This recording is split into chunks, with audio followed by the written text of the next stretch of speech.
ครงการมาได้ผลไม้ได้หญ้าเต็มคันรถเลย เอามาฝากพี่เหมืองทองกับใบทองไม่ได้ทานกับเขาผลไม้เต็มเลยนะแม่เต็มรถเลยนะ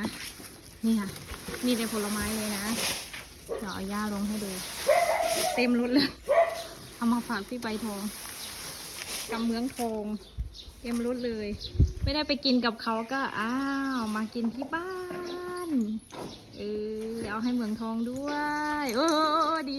ใจต่อท้องเลยขอบคุณพ่อเหรอขอบคุณพ่อเหรอขอบคุณนะครับพ่อผมไม่ได้ไปพ่อก็ยังเอามาให้ผมอยู่บ้าน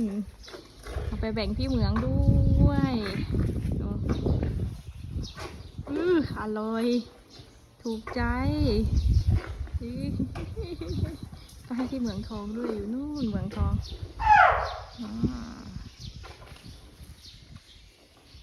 เอากล้วยให้อีก